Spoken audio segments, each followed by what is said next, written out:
ஆண்டின் புதுக்காலம் 2ஆம் வாரம் வியாழக்கிழமை. முதல் வாசகம் சாமுவேல் முதல் நூலிலிருந்து வாசகம் 18ஆம் அதிகாரம் 6 முதல் 9 மற்றும் 19ஆம் அதிகாரம் 1 முதல் 7 வரை உள்ள இறைவார்த்தைகள். அந்நாட்களில் தாவீது பெலிஸ்தியனை கொன்றபின் வீரர்கள் வீடு திரும்பிக் கொண்டிருந்த போது இஸ்ரேலின் எல்லா நகர்களிலிருந்தும் பெண்கள் ஆடல் பாடலுடன் அரசர் சவுலை சந்திக்க வந்தனர். அவர்கள் கஞ்சிராக்களோடும் நரம்பிசை கருவிகளுடனும் மகிழ்ச்சி பாடல் எழுப்பினர். அப்பெண்கள் அப்படி ஆடி பாடுகையில் சவுல் 1000 பேரை கொன்றார், தாவீதோ 10,000 பேரை கொன்றார் என்று பாடினர். இந்த வார்த்தைகள் சவுலுக்கு அறவே பிடிக்கவில்லை. அவர் மிகவும் சினமுற்று, அவர்கள் தாவீதுக்கு 10,000 பேர் என்றனர், எனக்கோ 1000 பேர் மட்டுமே என்றனர். அவனுக்கு இன்னும் குறைவாக இருப்பது ஆட்சி ஒன்றுதான் என்று கூறினர். அன்று முதல் சவுல் தாவீதை பொறாமை கண் கொண்டு பார்க்கலானார்.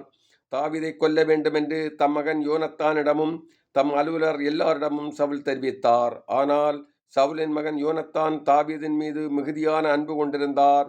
ஆதலால் தாவீதை பார்த்து, யோனத்தான், என் தந்தை சவுல் உன்னை கொல்ல தேடுகிறார். ஆதலால் எச்சரிக்கையாயிரு. காலையிலே புறப்பட்டு மறைவான ஓர் இடத்திற்கு சென்று ஒளிந்து கொள். நீ வெளியில் இருக்கும் சமயத்தில் நான் என் தந்தையின் அருகில் இருந்து கொண்டு உன்னை பற்றி அவரிடம் பேச்சு கொடுப்பேன். அப்படி நான் அறிகிறதை எல்லாம் உனக்கு தெரிவிப்பேன் என்றார்.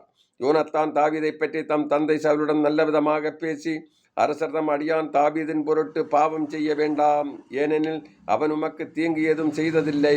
மேலும் அவனுடைய செயல்களும் அரசில் மிகவும் பயனுடையவனாய் இருந்தன.